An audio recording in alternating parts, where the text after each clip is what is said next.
Officer Cadet Taryn Vendor. This is my inorganic chemistry results and discussion section.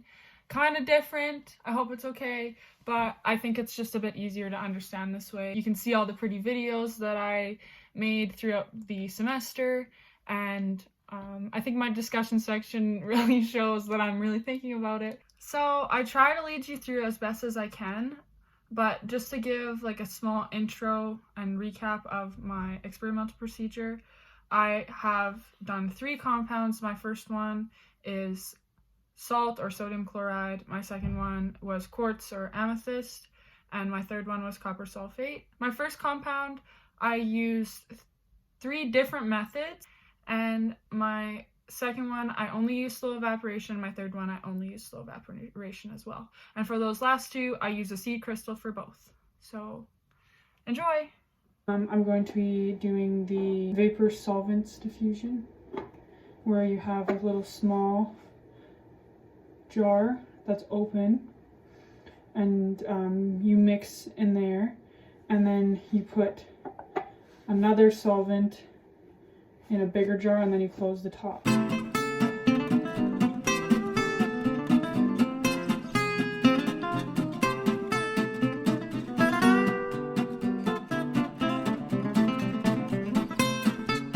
There's lots that has fallen out. I'm just gonna leave it and see what happens.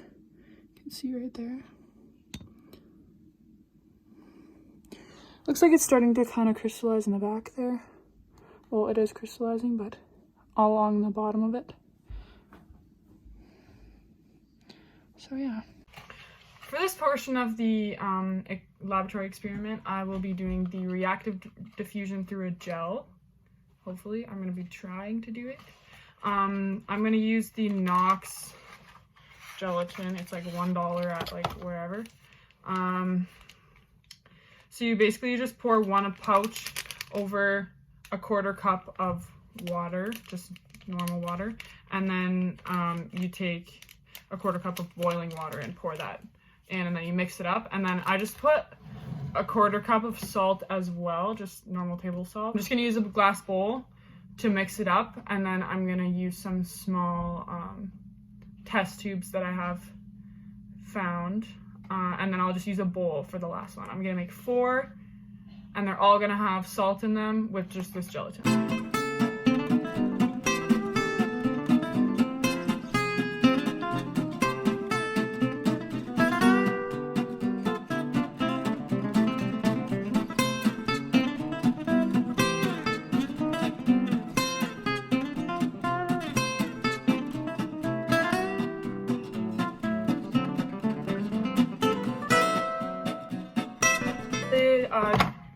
Now that the gelatin is completely solid with the salt in it, I have 3, and then I have a little bowl because I only have 3 of these little tubes. So I made this little cardboard holder so that they'd stand up.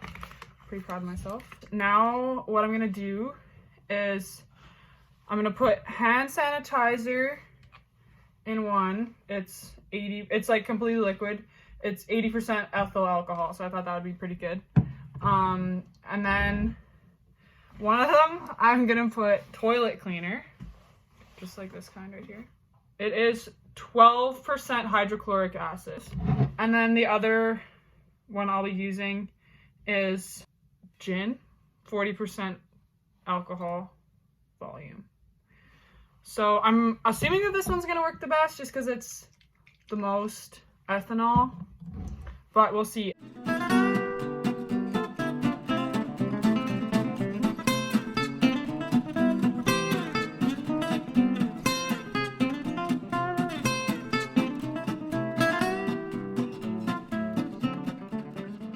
I thought this was kind of cool that it was kind of like making a little white kind of reaction. I don't really know what's going on there, but it's kind of cool. So it's been about 10 minutes and this ring is getting much bigger, so I'm kind of excited for this because it's pretty cool. It's reacting, you can tell.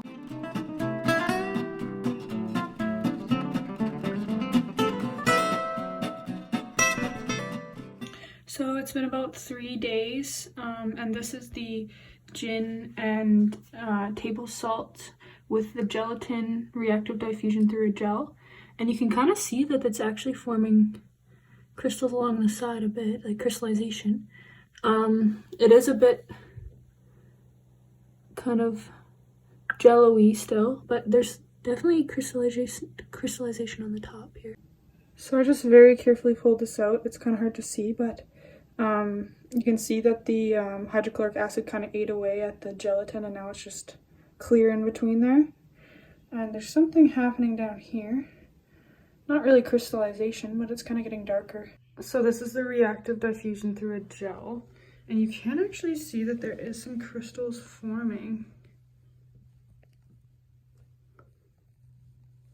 So this is reactive diffusion through a gel open with alcohol and salt. And this one you can see made better crystals. Here is the reactive diffusion through a gel with toilet cleaner. And I have no idea what's happening down there, but it's kind of interesting. Kind of creepy. Don't know if it's molding or what, but it's kind of cool. Haven't opened it once since. It's the first time I've picked it up. So for that, I went to Michael's just in town, and I found this crystal growing lab set. It comes with a little magnifying glass, an actual like amethyst crystal that's already made, a little stirring spoon, and then this is the powder, the crystal powder. It is ammonium dihydrogen orthophosphate, and it doesn't say it's dangerous. So I just have some safety gloves. I wash my hands and I put these safety gloves on, and I'm wearing an apron just so I can protect my clothes. And I was gonna wear these, but they're really scratched, so I'm wearing them for something else. But this just isn't that toxic, so I'm just not gonna touch my face because I literally can't see with them on. So first I'm gonna get my water. I'm gonna boil water, and then I need 200 milliliters in this right here.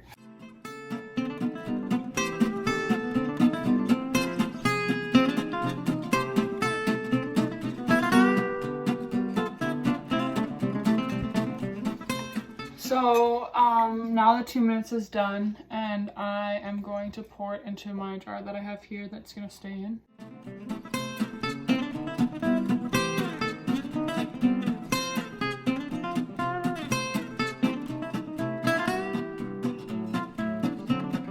This is the National Geographic crystal that I picked up from Michael's, and I'm gonna pull it out and see how it is.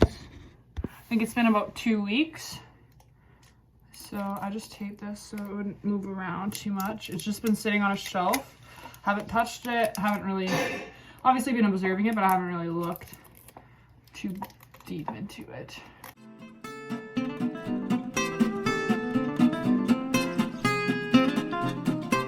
Funnel and a coffee filter. And I'm just gonna pour this into here and stream it out. There's the bottom of the jar. Lots of crystals on the bottom of there. I'm just gonna pour a little bit of hot water in there and try to get some of that out.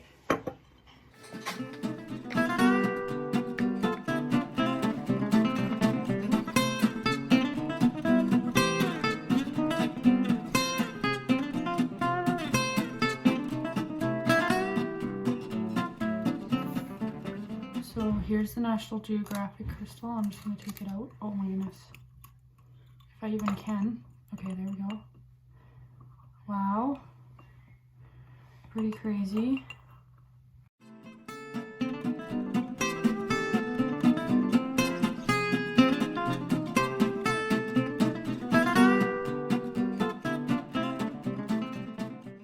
Here's the National Geographic crystal.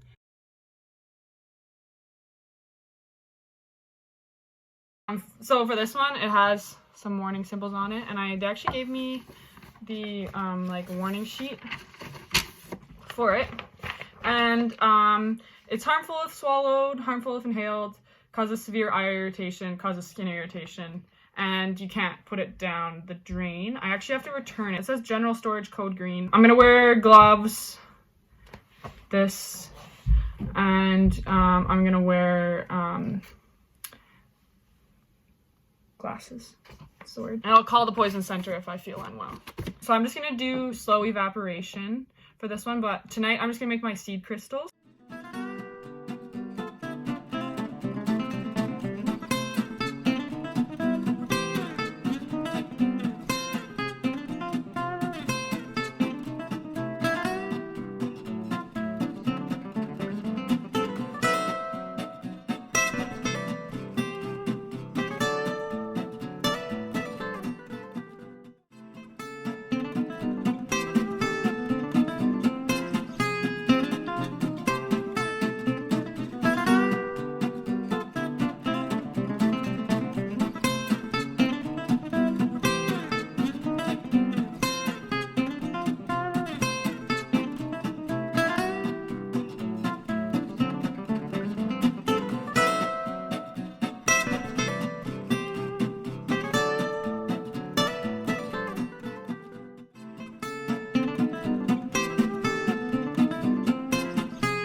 Copper sulfate crystal.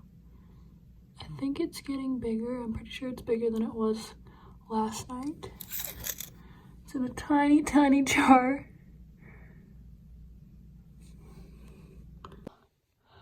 It's grown a lot, as you can see. It's pretty big. Obviously it's just a little spice container, so like it's not gonna grow that big, but it's still pretty cool that it's grown so much. Here we have the copper sulfate crystal. I'm gonna have to put it into a skinnier bottle so it makes a nicer crystal and not on so much on the string, but there you see it.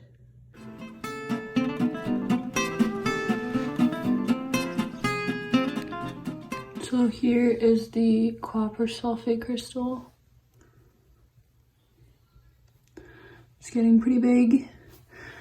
I just broke off the extra from the string, so it's pretty big. We're gonna put it back in and see how much more it can grow. I put this back in and the water was still kind of hot, and now I have no crystal. So that is the saddest thing ever, and I'm gonna have to restart. So I don't really know what I was thinking, but I accidentally put my crystals back into the water when it was still warm, because I had remade the solution. I didn't even think about it. We're restarting, but at least I have documentation that they were nice at one point. That was totally my error. I cannot believe I did that. I should have waited. So I left it for a few days and came back, and there was finally crystals in it. It took so long. You can see all the crystallization on the sides that happened before these little crystals. But as you can see, they're not very uniform crystals like they were last time. I don't know if I maybe messed something up or like something got in it, because it's in my bathroom at my house. So lots of people use this. It's just the main bathroom. So that's a disadvantage of doing these experiments from home, obviously. It's kind of hard to see, but you can see that one right there pretty well, and it's like very like pointy in all directions, kind of like a little spiky ball. So here is the salt crystal. We're gonna open it up and see what it looks like. Here's the table salt that was placed in the large jar. And you can see that it has started to precipitate out after several weeks, and we're gonna see what the final product is. So the final product of this is just that it all precipitated out. It is not actually, well, it's all powder again, but it hasn't crystallized hard as rock at the bottom. So it's just precipitated out. Here is the final product of the salt and the gin crystal in the bowl with the reactive diffusion through a gel. You can see, if I put it down, you can see that, oh, it's kind of a bit soft, but it's totally crystallized on the top. Interestingly. So here is the toilet cleaner salt reactive diffusion crystal. You can see that there is something there. I'll pour it out and see what happens. So there was a little brown ball at the bottom of it, but I squished it by accident. But very interesting that it formed a brown precipitate in the bottom of the system. So here is the Bombay Sapphire Gin and Salt Reactive Diffusion Crystal. You can see that it kind of has formed a bit of a precipitate at the bottom, and I actually took the lid off this one about maybe a month into it just sitting there, so it has way less actual solution in it, but there's not really any crystal substance there. And here's the hand sanitizer and table salt reactive diffusion crystal. You can see that it has actually crystallized at the bottom there, and it is a little bit brown, but not as much as the toilet cleaner.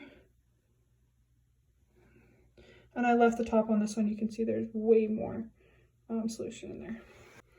You can see here that there are actually crystals in there. They weren't totally solid together, but they're the crystals. So here is the salt crystal that was put in the fridge. Just salt, slow evaporation, had the lid on in the fridge for probably 2 months, I'd say. You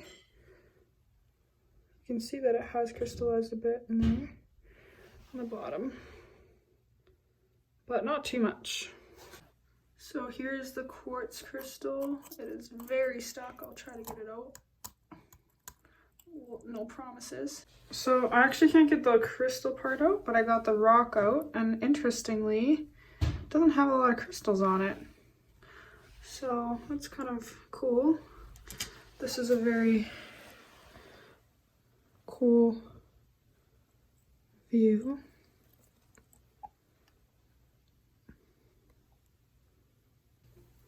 So here is the final product of the copper sulfate crystal. Obviously wasn't working on the seed crystal method after I accidentally dissolved my seed crystal. So I just resorted to just seeing how this would turn out. So I just left it for several weeks, and this is how it turned out. And I found that after I had recrystallized it a few times, the crystals were way less uniform. When I first did it, they were very round and beautiful, but now they're very pointy and not as nice looking. So now I'm going to do the discussion portion of my lab.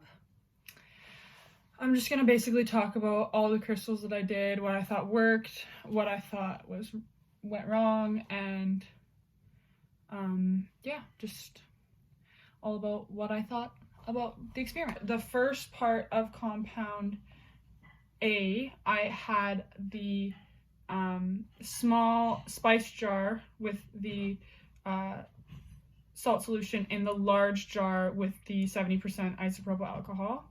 That was closed. I left that for a very, very long time just on my desk, and honestly, it was good. Like, I thought the reactive diffusion through a gel was a little bit more interesting, and like you could see the change through time, but I think it was about 3 or 4 days that the salt just all kind of fell out of solution, and then after that I left it for literally until today, the day before last day of classes, and nothing had really happened. So that was kind of interesting to see that nothing had really like, even through time, nothing really changed with it. It was the first 4 days and it just left it and nothing really happened.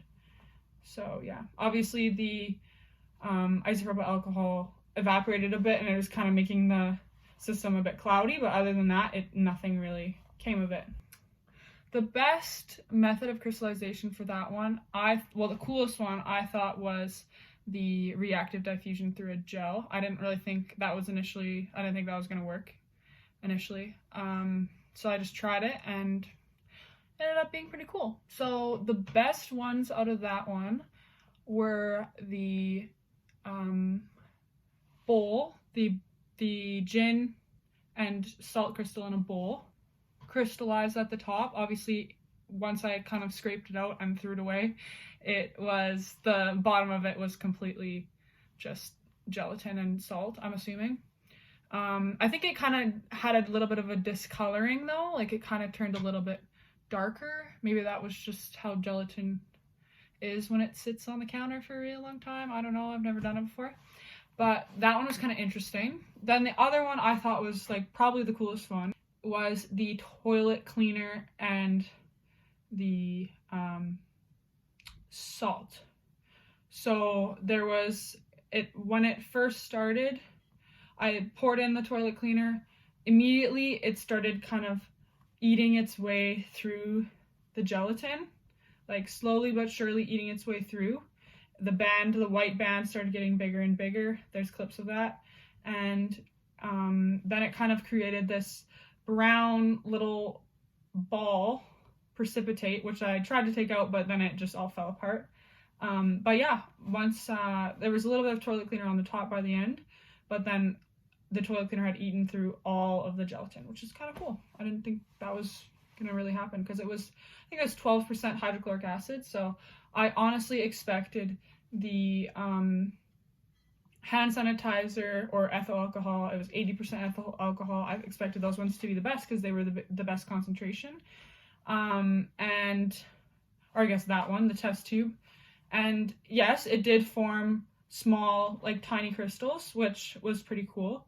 But yeah, it was interesting to see how the percentage of acid didn't really correlate to how good the crystals would be, and I really expected that to happen, so that was kind of interesting. And then the other thing that was interesting about those crystals were the crystal in the bowl with gin worked way better than the crystal in the test tube with gin, even after I opened it up. So I'm assuming that evaporation really helped that crystal to crystallize, those compounds to crystallize. But because of the test tube, because of the diameter, and because it didn't allow as much evaporation, it just didn't work as well. It had a little bit of brown precipitate on the bottom, which is also interesting because why did that one perform or create a brown precipitate in the bottom of it, whereas the gin in the bowl just crystallized on the top and it didn't eat all the way through like the gin in the test tube did. So that's also kind of interesting. And then for the third method for the salt crystal, that was the just in the small jar, and I just closed it and left it for a very, very long time. It actually, nothing happened, so I'm assuming that it wasn't super saturated enough when I closed it. So yeah, nothing really happened with that one at all. But then I kept it closed and put it in the fridge, and it did actually kind of create crystals a bit. So that was kind of interesting to see. Obviously, the tough thing about that is the only place that was good for that crystal to go, like the only place in the fridge that for that good crystal to go was in the door of the fridge. So I'm assuming it kind of got shook around, like, so that maybe upset it a bit. The crystals weren't awesome in it, but they were decent. But yeah, that was the downfall of having to put it in the fridge, because when you're living with a family and you're in and out of the fridge all the time, hungry teenagers, you're obviously going to have a bit of disruption of your system. So that was the one thing with that one. So then for compound B, I had the quartz crystal. So I talked about it before, but I just have this. I kept it just in case I needed to look back at it through the semester. Got this from Michael's military discount. yeah, so it pretty much told me all the steps to do. Obviously it's for kids, so it keeps saying, oh, keep your parents close, have your parents help you boil water and stuff. So that was kind of embarrassing for me, but it honestly, well, obviously it's supposed to work well, like that's its main advertisement, is that it creates crystals. Mine don't really look like this, but I'll show you how they look. This pencil, I'm gonna have to throw it away. I can't use that ever again, unless, I guess I could put it in hot water, I don't know. So here is the crystals. Oh, I can't even get them out of here. They're absolutely stuck. They're honestly pretty nice. They're pretty cool. Obviously that's what it's meant to do. And mine kind of looks like, I'd say it kind of looks like this one. This one's probably a bit darker. They're actually pretty light crystals. I expected them to be more purple, but I also kept using the solution and kept super saturating, or using the mother solution and kept pouring it in there. So I found that every single time I would recrystallize, it kind of lost its color. Like at the start it was very, very dark. And it's also kind of interesting that it was not really attached to the seed rock, but it's also kind of like, I understand why it wouldn't be, because it's gonna stick better to itself, right? Like I don't know what that seed rock was made out of, but I think it was like plastic. So it was kind of, and it was also kind of big. Like I felt like if they made the seed rock a bit smaller, then it would have completely went all the way around it. But yeah, so I didn't think the seed rock was very good in that one. I maybe should have just done made my own seed crystals and chosen one and then just tied it on a string and suspended it in there. Maybe I could have tried that. That might have been a better way to get kind of like a round crystal that I could have taken out. But this one is kind of all on the bottom of the jar and on the sides of the jars. Okay, and then for my third compound, which is the copper sulfate, I worked very hard to get this one, and honestly, I'm a little bit I'm pretty disappointed, because when I looked it up, I was really excited about it. And I saw a lot of people making very, very nice crystals with it. And mine turned out like this. So yeah, I was pretty disappointed. I accidentally dissolved my seed crystal. It was looking really nice. Yeah, I was pretty disappointed with that.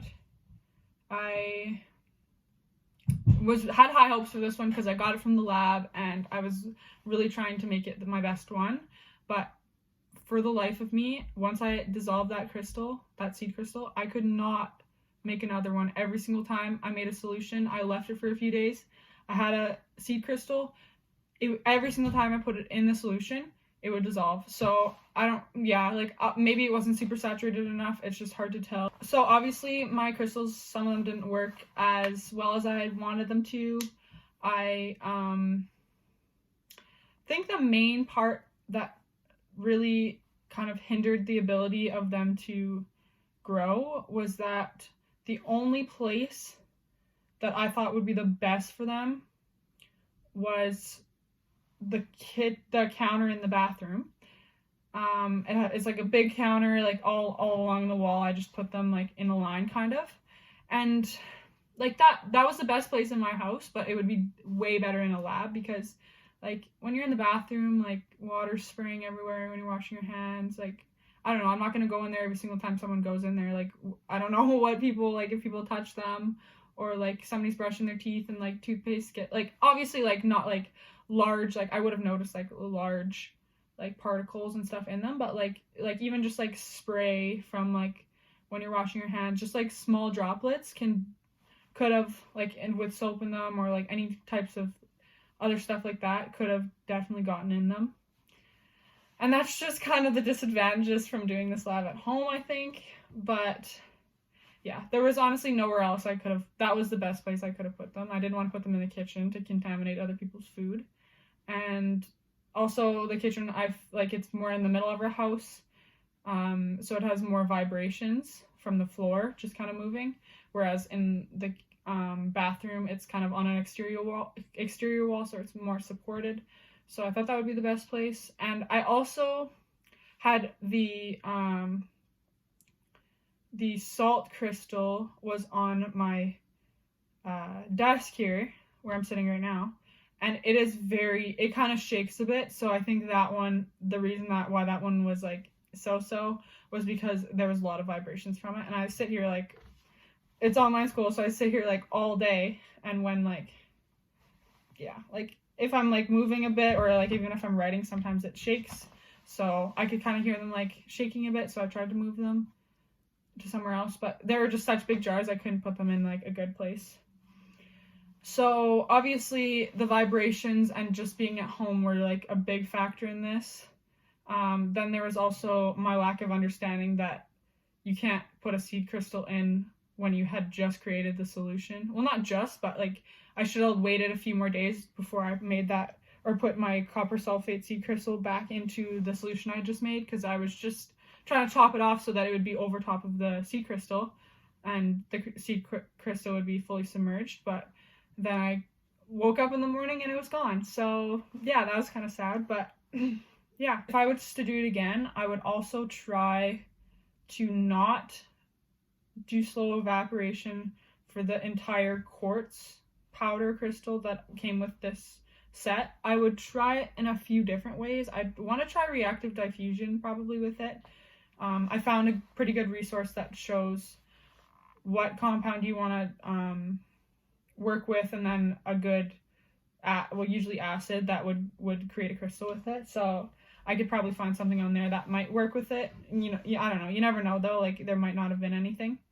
So yeah, I would definitely want to try that one, the quartz crystal, with other things, just because I thought it worked well, but like I didn't try it with anything else and like see what else would happen. In conclusion, obviously doing this from home really hindered my ability to create crystals and to come up with crystals, because I had to use toilet cleaner and gin and hand sanitizer, but it works. Like honestly, I was surprised that some of those worked, because some of them I was like, I don't know about this, like this is only 12%, and the toilet cleaner honestly ended up being probably one of the cooler ones. My understanding of this lab, the objective of it was to familiarize us with crystallization and recrystallization and creating a supersaturated solution, and basically just how to do chemistry at home, something easy that we could do. And I think I definitely understand that better. Obviously I had a lot of practice. I got to practice a lot of different techniques. I didn't come up with any very good crystals, in my opinion. I thought I could have made them a lot better, but it's my first time at home, so I feel like next time I do it, maybe I'll be better. Thank you so much for watching my results and discussion laboratory video, and I hope it wasn't too long, and I hope it wasn't too boring, but I really enjoyed this lab, and I really thought I learned a lot from it.